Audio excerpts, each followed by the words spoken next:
a timeless model of grand strategy. The prophetic approach during this volatile period provides a complete and timeless model of political, social, and moral leadership. It teaches the world that conspiracies and inner enemies can be defeated not merely with power, but with patience, insight, and strategic foresight. The supreme strategy. The Islamic state of Medina, once merely a caravan of handful of migrants, had now evolved into a stable and formidable force. The 6th year after the Hijrah brought with it rays of strategic wisdom, military insight, and diplomatic triumph that would illuminate the centuries to come. The Quraysh, once intoxicated by their tyranny and pride, were now entangled in very web that had woven. This year became a historic milestone in Islamic history, one that permanently reshaped the map of the Arabian Peninsula.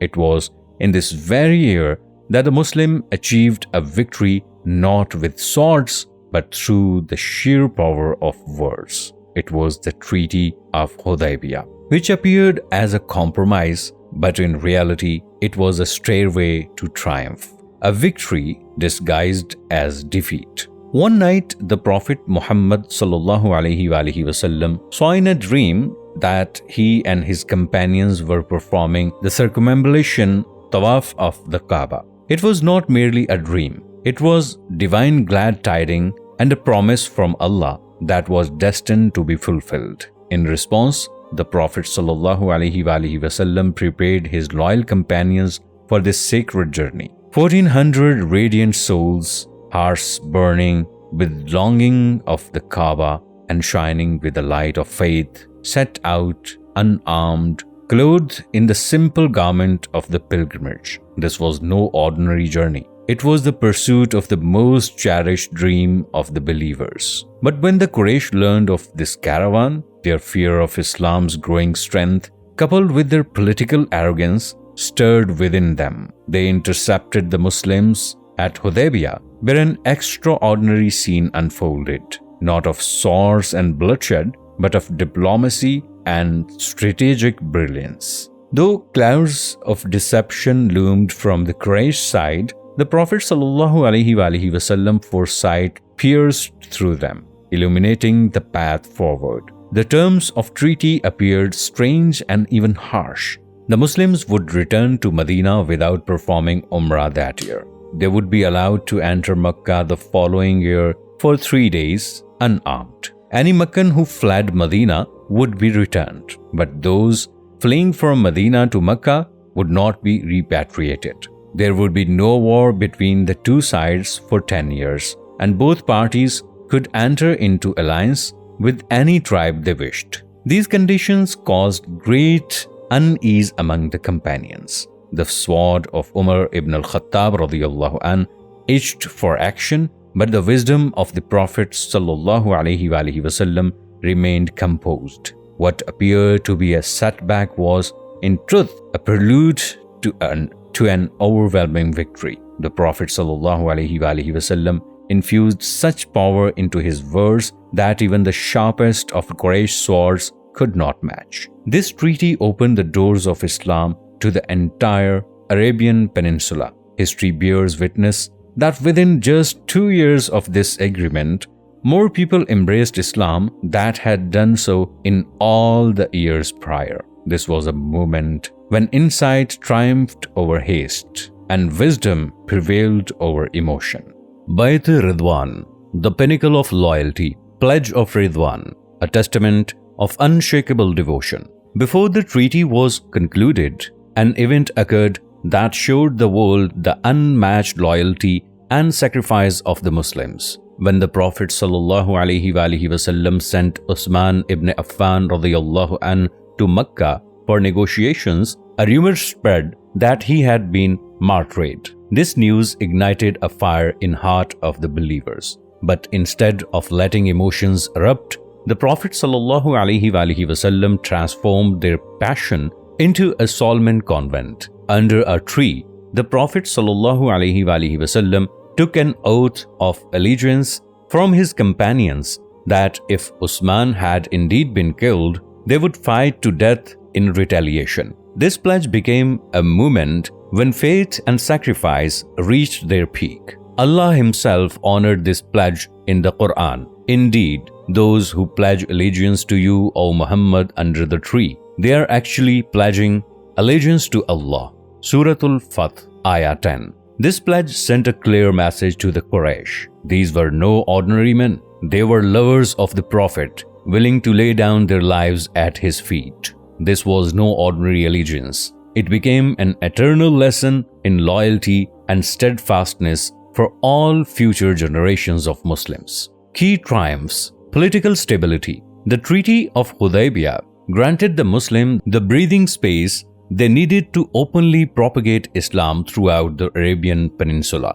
Global outreach of Islam. That very year, the Prophet ﷺ sent letters to the Emperor of Rome, Khosrows of Persia, and other world leaders, thus marking the beginning of Islam's global message. End of Jewish threats. Following the decisive end of Banu Qurayza, internal Jewish conspiracies ceased and Medina was finally secured from within. Weakening of the hypocrites. The Pledge of Ridwan and the Treaty of Hudaybiyah exposed the hypocrites' plans, weakening their influence significantly. Medina now stood a fortified bastion.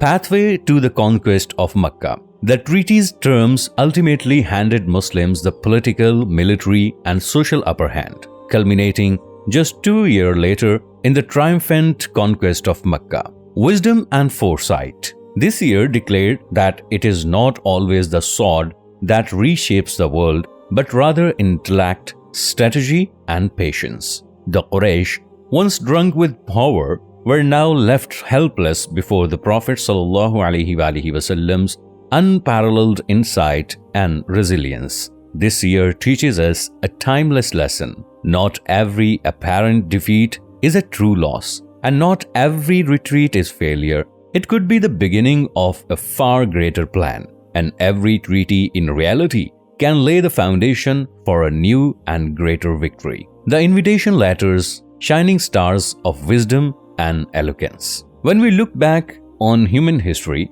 one undeniable truth becomes clear. Most of the movements that occurs throughout the world were either born out of military power or philosophical arguments. However, there is only one movement in human history that neither flourished under the shadow of the sword nor was consumed by intellectual debates, but rather it was built on the pillars of morality, patience, love, and wisdom. This movement was Islam, and its founder was the unique personality whom the world remembers as Rahmatul lil Alameen Sallallahu Alaihi Wasallam. It was this attractive invitation of Islam that captivated hearts, made tongues confess, and shook the conscience of nations across the globe. In this mission of calling people to Islam, verbal communication held significant importance, but written dialogue also played an exceptional role. Therefore, after the Treaty of Hudaybiyah, the time had come for the Prophet ﷺ to expand the message beyond Arabia and spread its lights among the nations. Thus, letters were sent to various rulers and leaders, which are now shining examples of Islamic diplomacy. The prophetic letters, documents of wisdom and knowledge. These were not mere letters. These were brilliant stars that illuminated the darkness of centuries. They were towers of truth under which the nations found guidance. They were divinely inspired writings that had a profound impact on the reader. These letters were sent to Emperor Hercules of Rome, Shah Khosrow Parvez of Persia, King Negus of Abyssinia, King Muqawqis of Egypt, King Munzir bin Sawi of Bahrain, King of Oman, the ruler of Yamama, the people of Najran, and many other leaders. But what made these letters so unique? Were they merely diplomatic correspondences, or were they seeds that laid the foundation for a new civilization? The literary elegance and impact of the prophetic letters. If we carefully examine the structure and style of these letters, we find that each letter carried a particular psychological and rational appeal. Number 1. Opening of letters. Each letter began with praise of Allah, followed by a mention of the recipient's possession to enhance the impact. For example, the letter to Emperor Hercules began with words like the ruler of the mighty Roman Empire, which aligned with the diplomatic traditions of the time. Number 2. Wisdom in the message. These letters were not just invitations to Islam. Each one was tailored to belief and ideologies of the recipient. For instance, in the letter to Hercules, reference to Prophet Isa alayhi salam and the concept of double reward were included, in line with Christian thought. For Khusro Parvez, a believer in dualism, the emphasis was placed on the oneness of Allah. In the letter to Mokokos, the core teaching of Christianity were linked to the invitation to Islam. Number 3. Gentle yet persuasive tone. The letter did not suggest coercion of force. Instead, they conveyed message of peace, love, and salvation. One of the Prophet ﷺ words exemplified this. If you accept Islam, you will be successful, but if you reject it, the sin of your people will rest upon you. Sahih Bukhari. These words were captivating and effective, free from fear, threats, or coercion, but filled with pure invitation and goodwill. The results of the prophetic letters. These letters were not just written messages. These were the catalysts of spreading guidance. As a result, they had remarkable effects. Number 1. Many rulers accepted Islam, such as King Negus of Abyssinia, King Mundhir bin Sawi of Bahrain, and King Jafar of Oman. Number 2. Many tribes, influenced by these letters, inclined towards Islam and later visited the Prophet ﷺ in Medina. Number 3. Some rulers responded negatively, like Khusro Parvez, who tore the Prophet ﷺ's letter. However, just a few years later, his empire fractured into pieces. Number 4. These letters became the foundation of Islamic diplomacy, and subsequent Caliph and Muslim rulers used these principles to build their diplomatic relationships. A continual message. These were not just individual letters. These were divine messages written at various points in the life of the Prophet ﷺ that served as invitations to thought for every era. So how many letters did the Prophet ﷺ send? According to the historical records, the total number of letters sent by the Prophet ﷺ was nearly 300. Out of these, 139 letters are available in their original form, while 86 only have these meanings preserved. Over the past 2 centuries, 6 of the Prophet ﷺ's letters have been discovered in their original form, and they are now preserved in the museums. These figures make us realize that every aspect of the Prophet ﷺ's life was dedicated to the call of Islam, and he used every possible means to spread his message. The relevance of these letters in today's world. Can these letters still guide us today? Certainly, if Muslims today adopt the same strategic, reasoned, and wise approach to calling people to Islam as demonstrated by the Prophet ﷺ in these letters, they would find solution to the world's problem within them. If international relations are based on love, respect, and goodwill, the fires of wars and hatred can be extinguished. If discussions in the field of dawah are based on wisdom and reasoning, hearts can be won without coercion. If today's foreign policies were shaped by the principles outlined in these letters, the true face of Islam would shine brighter before the world. The invitation letters, shining stars of wisdom and eloquence. These are the golden principles that Prophet Muhammad ﷺ conveyed through his invitation letters, and these divine lamps will continue to spread light for entire world until the end of time. This is the formula that can still show the way to guidance of the world today. The 7th year of Hijrah, the beginning of decisive victories. The 7th year of Hijrah was a pivotal year in Islamic history, making the beginning of decisive victories for the Muslims. After the Treaty of Hudaybiyah, the Muslims gained stability on both the internal and external fronts, allowing them to take effective actions against their enemies. The most significant event of this year was the Battle of Khaybar, which marked the growing influence of Islam and the end of Jewish conspiracies against the Muslim state. Khaybar was the region where most of the conspiracies against Medina were orchestrated. The Jewish tribes of Khaybar had not only been allied with the Quraysh during the Battle of the Trench, but they were also continuously plotting against the Islamic State. The destruction of their last stronghold had become inevitable, as true peace in Medina could not be established without it. Khaybar's fortresses, the triumph of prophetic leadership in the midst of desert. Towering fortresses stood, spears pointed towards the sky.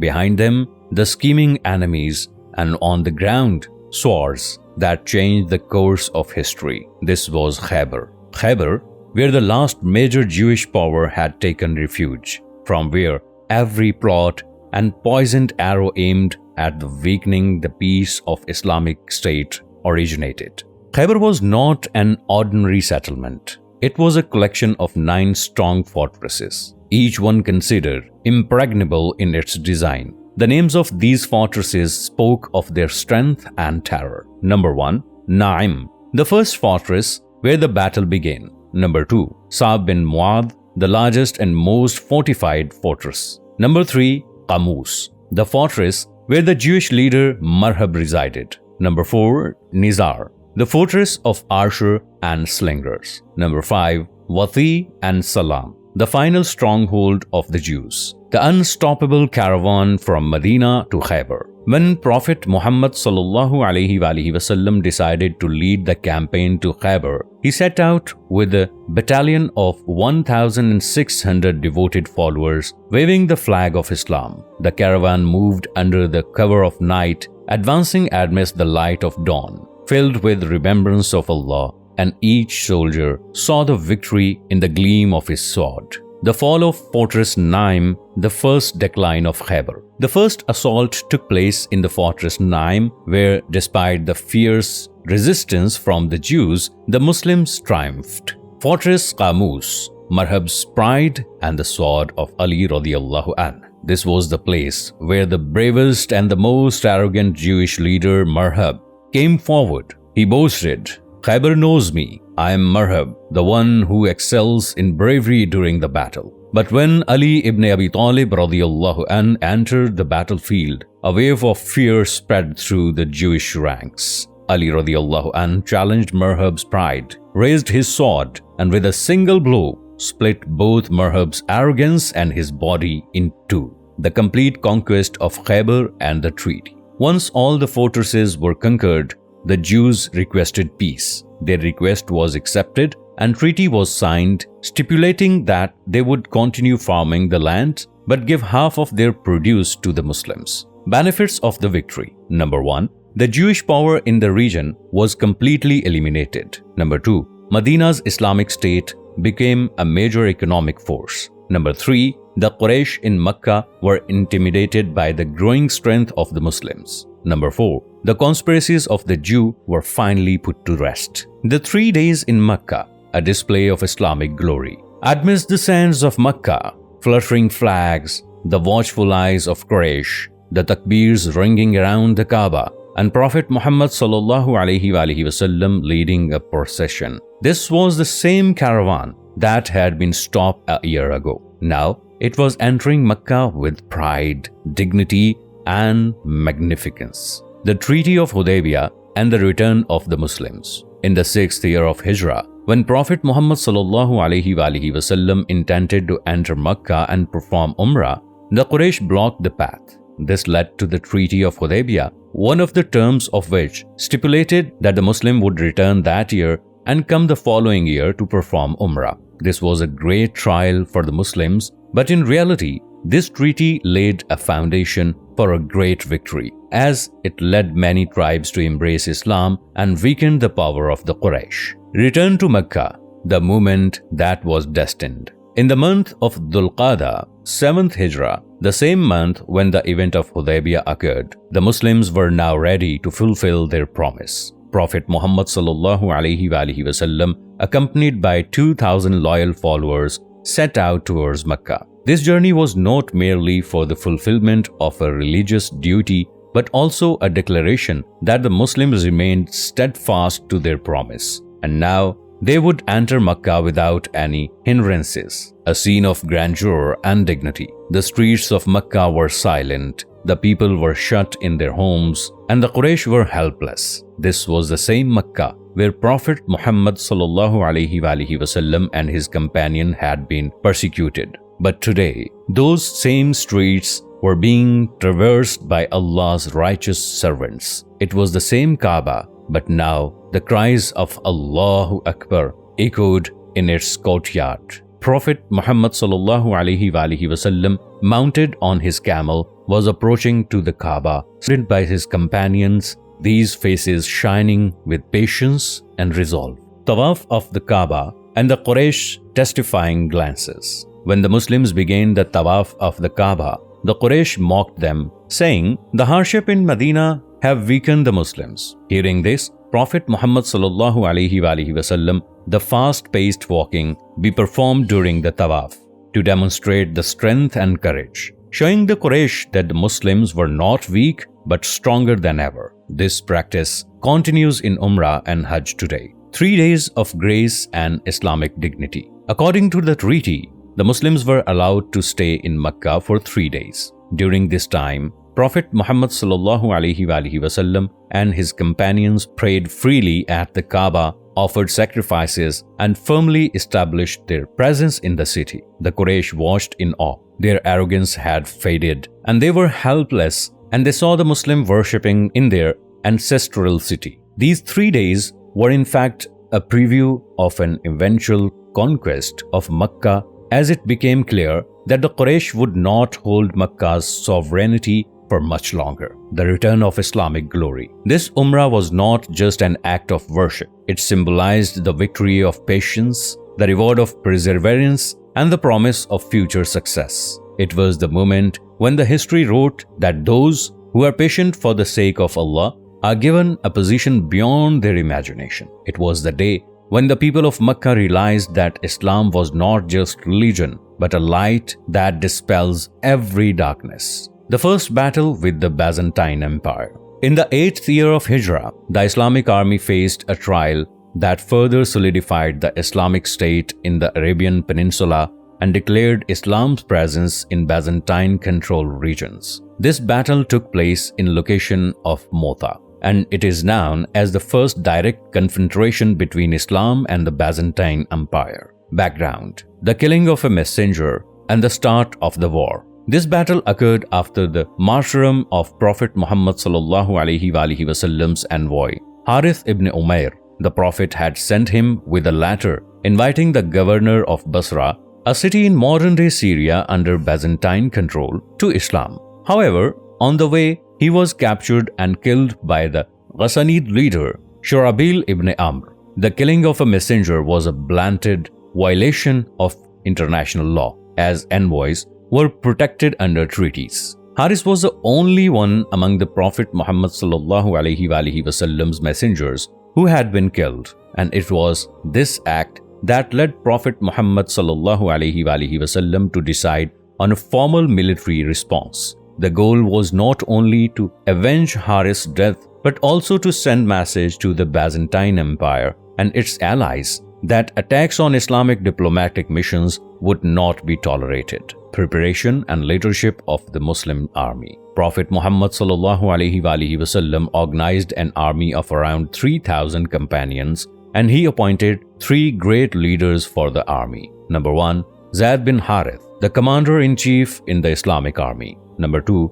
Jafar bin Abi Talib. He would assume leadership after Zayd martyrdom. Number 3, Abdullah bin Rawaha. He would take charge if Jafar was martyred. Prophet Muhammad sallallahu alaihi wasallam instructed that if Abdullah ibn Rawaha was also martyred, the army should elect a leader among themselves. The numerous preparation of the Romans. When the Muslim army reached Motha, they discovered that the Byzantine forces were vast. Number 1, the Roman army had around 100,000 soldiers. Number 2, the Ghassanese Arab tribes added another 100,000 soldiers. In total, the enemy's forces numbered around 200,000, well equipped for battle. In contrast, the Muslims had only 3,000 soldiers, one Muslim for every 66 enemy soldiers. Upon learning of this overwhelming situation, some of the companions suggested sending for reinforcements. However, Abdullah bin Rawaha declared, "We do not fight based on the numbers. We fight to raise the word of Allah." The battle begins and the martyrs sacrifice. The battle commenced and the Islamic army fought fearlessly despite the innumerous odds. Number 1.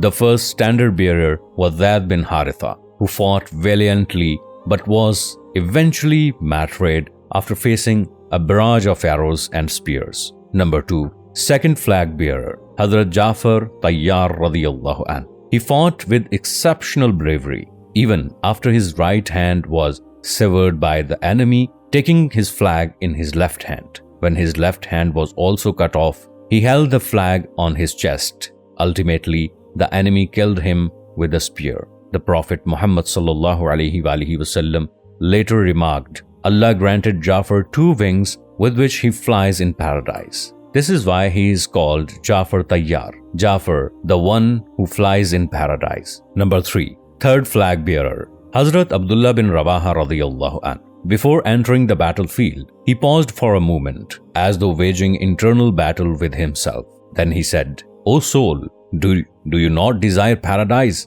Why then are you hesitating?" With these words, he charged into the enemy's ranks and were martyred while fighting. Number 4. The strategy and retreat of Khalid bin Walid radiyallahu an. When the 3 designated leaders were martyred, the Muslims, after consulting with one another, appointed Hazrat Khalid bin Walid radiyallahu an as the commander. Hazrat Khalid radiyallahu an employed a tactical strategy. He divided the Islamic army into different groups during the night and instructed each group to light fires at separate locations, giving the impression that reinforcements had been arrived from Medina. By morning, he arranged the army in such a manner that it appeared as though a fresh, energized force has arrived. The Roman army, frightened, began to retreat, and Hazrat Khalid radiyallahu an took advantage of this, leading the Islamic forces safely back to the Medina.